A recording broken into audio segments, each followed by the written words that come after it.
Oke, assalamualaikum warahmatullahi wabarakatuh. Selamat malam.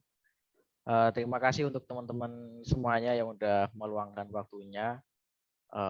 Pada malam kali hari ini kita akan mempresentasikan terkait dengan tugas PCPL dari Hukum Perdata Internasional. Nah, pada kali ini PCPL Hukum Perdata Internasional kita dapat suatu topik pembahasan yaitu tentang intercountry adoption in Taiwan. Nah, pada kelompok kali ini kita dari kelompok kelima yang beranggotakan saya sendiri Muhammad Adi Nugroho dengan NPM 23, lalu Farhan Rianto dengan NPM 73, lalu Fairuz Akbar dengan NPM 107, Risma Wanda dengan NPM 83, Retno Juwita dengan NPM 86. Terkait dengan materi tersebut, tentunya ada pendahuluan. Dari latar belakang sendiri dapat kita mempresentasikan yaitu adopsi adalah proses yang menciptakan suatu hubungan orang tua dan anak antara orang-orang yang asing dalam hubungan darah. Lalu orang tua angkat memiliki hak dan kewajiban yang sama dengan orang tua kandung, dan anak angkat memiliki semua hak dan manfaat yang sama dengan anak kandung. Terkait dengan pengangkatan sendiri, pada hukum substansif telah berlangsung secara bertahap dari sebuah pengangkatan anak dalam keluarga yang dilakukan pengangkatan oleh orang tua untuk pengangkatan anak. Karena pentingnya anak sangat terpenting, maka adopsi harus dilindungi oleh pengadilan atau otoritas administratif untuk melindungi anak. Terkait dengan kepentingan anak dibuat jelas dalam objek konvensi 29 Mei 1993 tentang perlindungan anak dan kerjasama dalam menghormati adopsi antar negara. Dalam pasal 1 huruf A berbunyi seperti menetapkan perlindungan untuk memastikan bahwa adopsi antar negara berlangsung demi kepentingan terbaik anak dan dengan menghormati hak-hak dasarnya sebagaimana diakui dalam hukum internasional. Lalu fungsi utama dari adopsi adalah suatu hal untuk melanjutkan keturunan dalam sebuah keluarga. Namun setelah adanya perkembangan, fungsi lain dari adopsi adalah pengangkatan anak, yaitu untuk mengurangi atau mengakhiri penderitaan atas kekurangan kebutuhan hidup serta pertumbuhan anak. Lalu terkait dengan proses pengangkatan anak oleh warga negara asing atau intercountry adoption tidaklah sama dengan proses pengangkatan anak antar warga negara Indonesia. Pengangkatan anak antar warga negara diakui berdasarkan hukum adat yang berlaku di daerah tertentu di dalam suatu wilayah lokasi dari pengangkatan anak tersebut. Sedangkan pengangkatan anak terhadap warga negara Indonesia oleh warga negara asing harus melalui lembaga pengasuhan anak atau yayasan panti asuhan yang ditunjuk oleh Departemen Sosial untuk melakukan intercountry adoption. Terkait dengan pengangkatan anak warga Indonesia sendiri, untuk warga negara asing yang lebih dikenal dengan intercountry adopsi, ini memiliki proses pengangkatan yang lebih sulit dan rumit dari pengangkatan anak pada umumnya. Sehingga berdasarkan permasalahan yang timbul akibat pengangkatan anak warga negara Indonesia oleh warga negara asing sangatlah menarik untuk diteliti jauh berdasarkan undang-undang yang berlaku sesuai dengan proses di lapangan. Undang-undang yang mengatur pilihan hukum dalam masalah perdata yang melibatkan elemen asing adalah sumber hukum perdata internasional Taiwan atau hukum intern nasionalnya. Lalu terkait dengan metode penelitian, dalam metode penelitian ini kita menggunakan analisis yuridis normatif, yaitu sebuah analisis yang pendekatannya lebih mengspesifikasikan terkait dengan undang-undang, penelitian hukum seperti jurnal, sebuah penelitian karya tulis hukum, opini, terus terkait dengan sinkronisasi aturan hukum, sejarah hukum, perbandingan hukum, dan pendekatan-pendekatan suatu undang-undang atau hukum yang berlaku. yang sesuai dengan kasus atau penanganan dari konflik tersebut.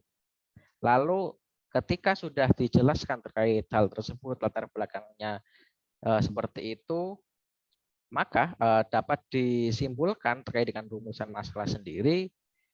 Dari kelompok kami menarik sebuah rumusan masalah yang ada dalam analisis tersebut, yaitu tentang bagaimana perbandingan hukum terkait analisis sistem adopsi antar negara menurut hukum perdata internasional di Taiwan dan Indonesia. Lalu terkait dengan pembahasan nanti akan disampaikan oleh rekan kami.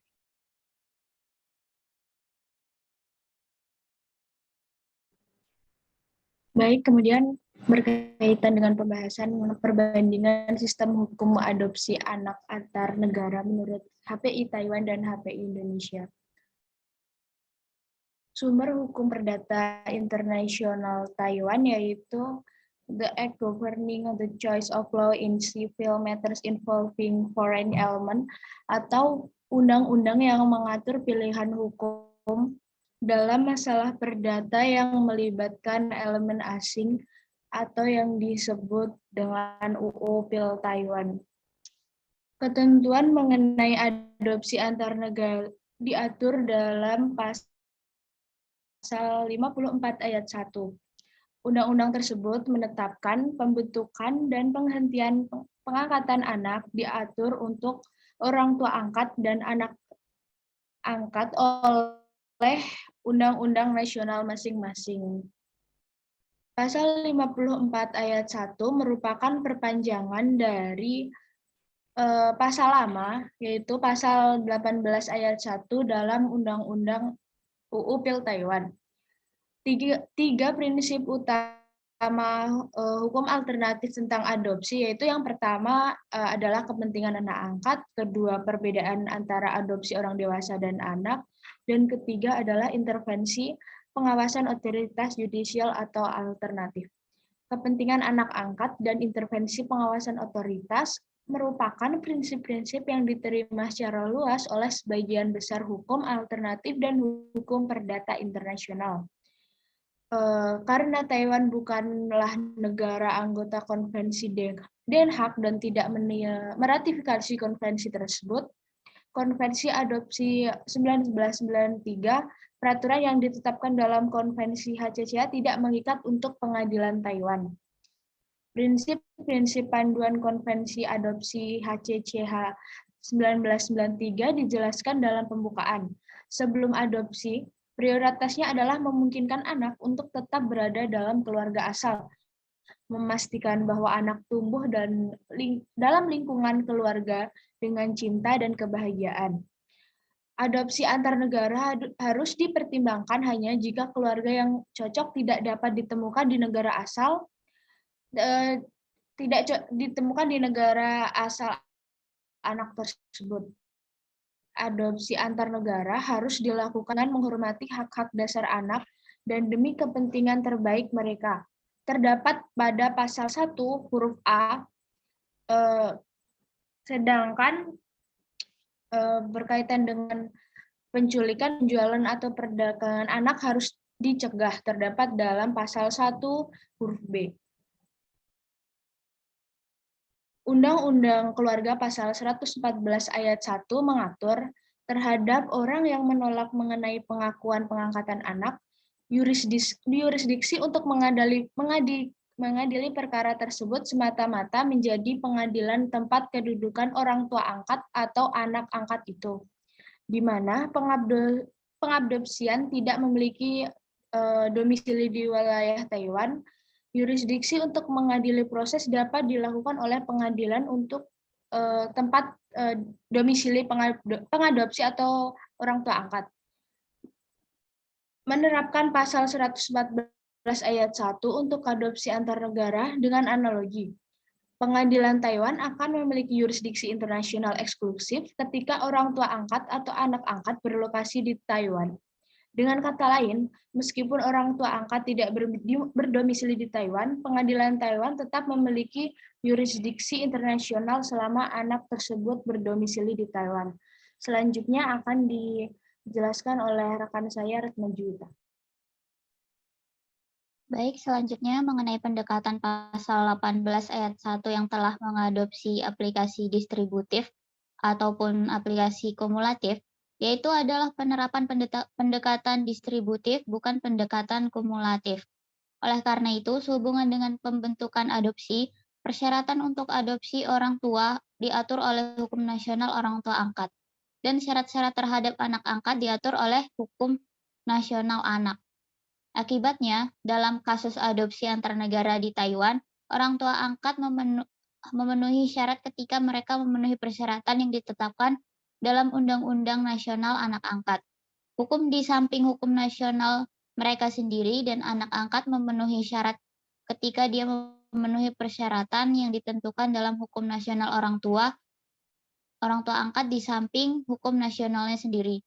Situasi ini membuat adopsi antar negara di Taiwan jauh lebih rumit dan sulit untuk diberikan di pengadilan. Modifikasi lebih lanjut terhadap aturan pilihan hukum mengenai antar negara di Taiwan diperlukan. Adapun faktor penghubung inti dari peraturan pilihan hukum antar negara, hukum pribadi orang tua angkat diterima secara luas. Pembenaran hukum pribadi orang tua angkat mengacu pada fakta bahwa setelah pembentukan adopsi, kehidupan baru anak angkat akan berkembang di pusat tempat yaitu domisili atau kediaman biasa atau kewarganegaraan dari orang tua angkat. Sangat penting untuk memenuhi semua kriteria yang diisyaratkan oleh hukum pribadi negara orang tua angkat agar hubungan orang tua anak berjalan dengan baik dalam kehidupan keluarga mereka. Selain itu, setelah anak angkat menjadi anggota keluarga dari orang tua angkat, anak angkat jamak tersebut diatur oleh hukum yang berlaku identik. Pembenaran tersebut telah diperkuat dengan alasan bahwa sangat umum bahwa kewarganegaraan orang tua angkat secara otomatis diberikan kepada anak angkat juga. Pendekatan faktor penghubung distributif harus dihapuskan dan hukum pribadi dari orang tua angkat akan diadopsi sebagai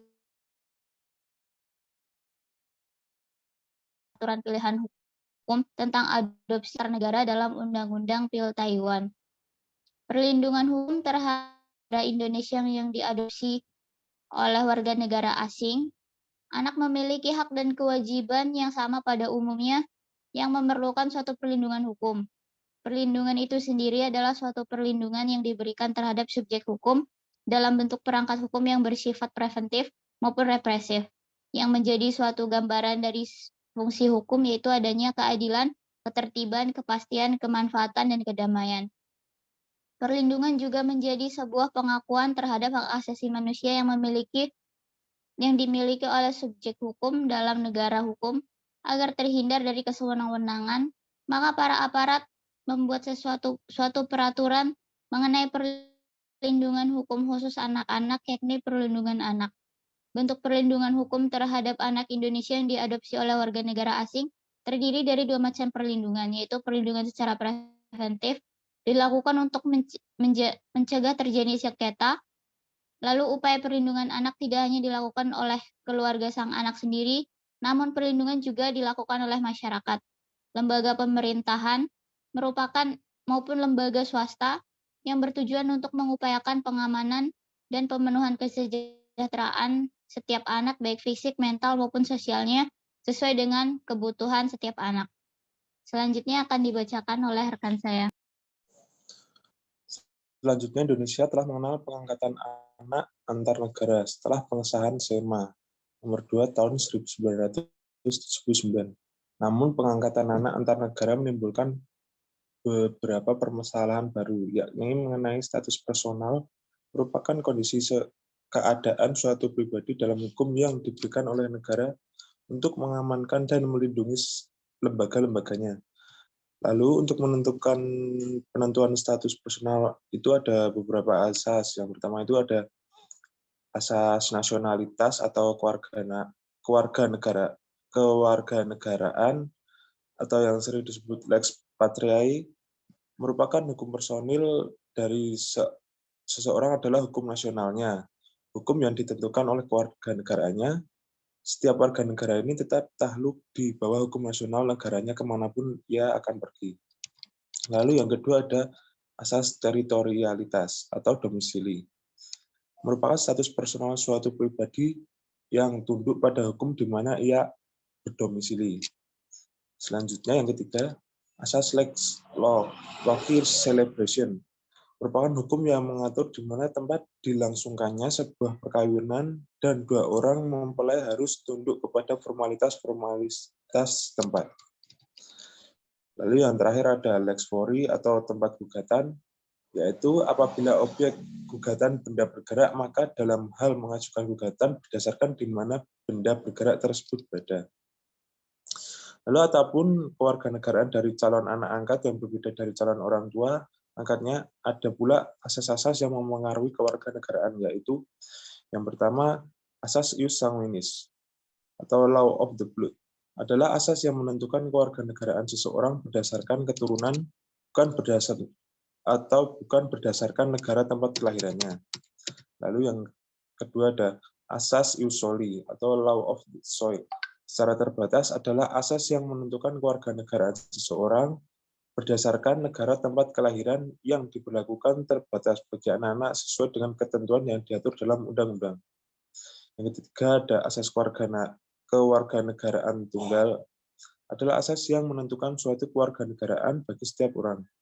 Lalu yang terakhir ada asas kewarganegaraan ganda terbatas adalah asas yang menentukan kewarganegaraan ganda bagi anak-anak ketentuan yang diatur dalam undang-undang. Selanjutnya akan dijelaskan oleh rekan saya. Statblad tahun 1979 nomor 129 tentang adopsi menjelaskan akibat hukum terhadap pengangkatan anak.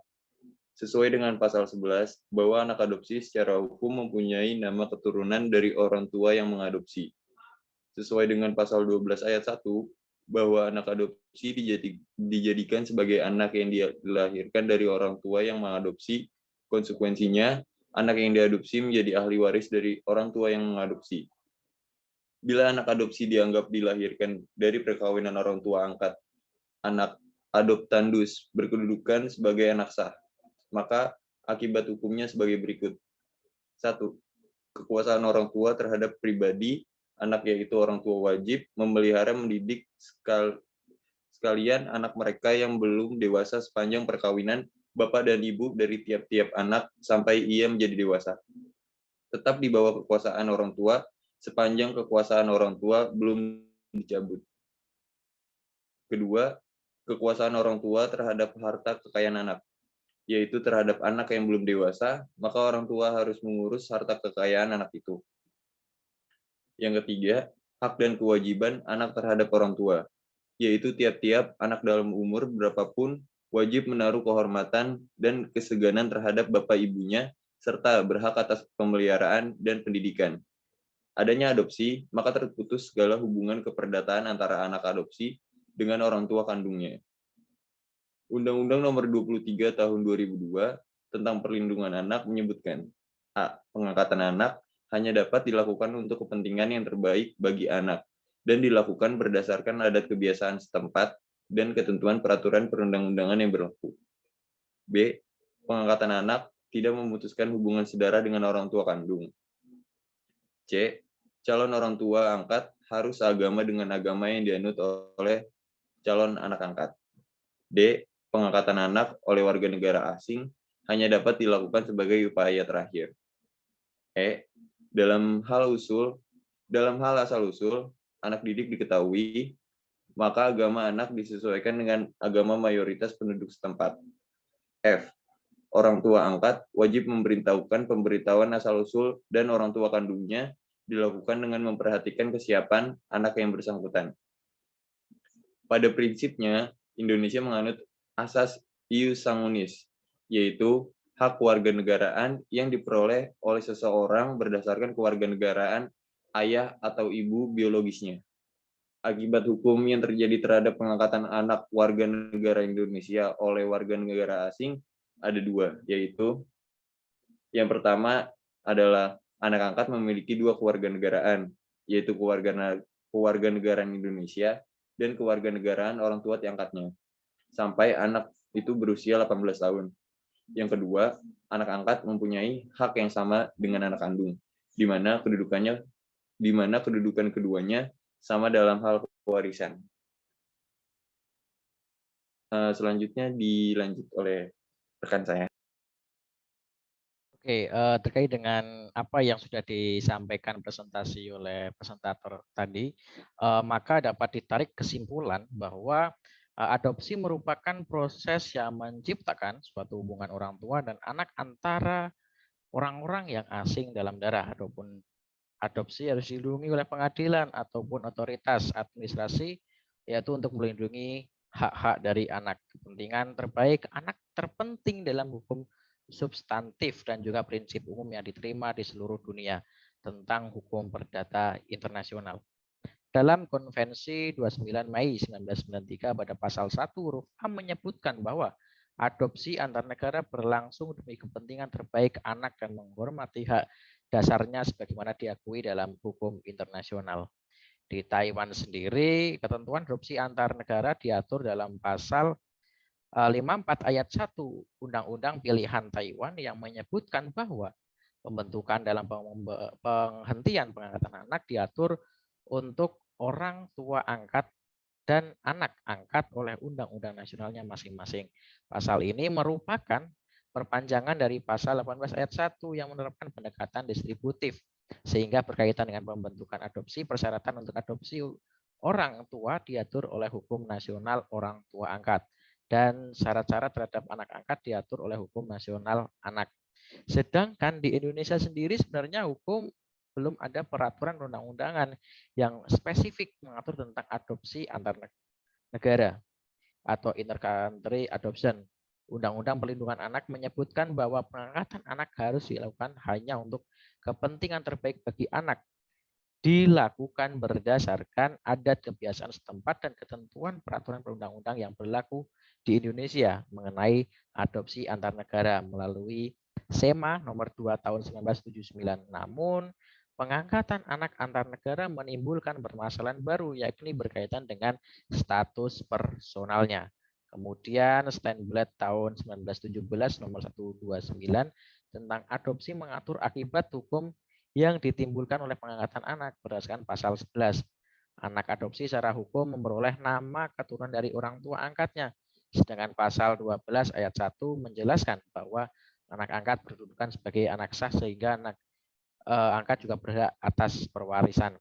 Pada prinsipnya Indonesia menganut asas ius sanguinis sehingga anak angkat akan memiliki 2 kewarganegaraan hingga berusia 18 tahun. Sehingga dalam hal suatu perbandingan hukum antara di negara Taiwan dan Indonesia sama-sama memiliki ciri-ciri yaitu lebih mengedepankan hak-hak dari anak sendiri daripada pihak orang tua ataupun calon orang tua angkat sendiri. Sehingga maka dari hal itu syarat-syarat yang diperlukan dalam suatu pengangkatan anak sangat-sangat rumit dan sangat-sangat harus detail sehingga orang tua tersebut dapat ditetapkan sebagai orang tua angkat dari anak tersebut. Hal tersebut demi kepentingan anak. Sehingga adanya sebuah aturan tersebut hal yang akan dijadikan sebagai bentuk untuk meminimalisir dampak-dampak terkait dengan suatu hal yang dapat merugikan dari anak tersebut.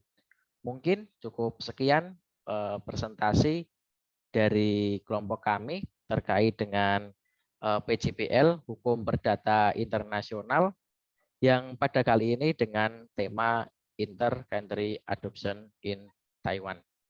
Atas kekurangan, atas kesalahan dalam kita mengutip suatu aturan, suatu undang-undang, ataupun suatu kebijakan, bahkan suatu penelitian dari kelompok kami mengucapkan mohon maaf. Sekian dari kami. Assalamualaikum warahmatullahi wabarakatuh.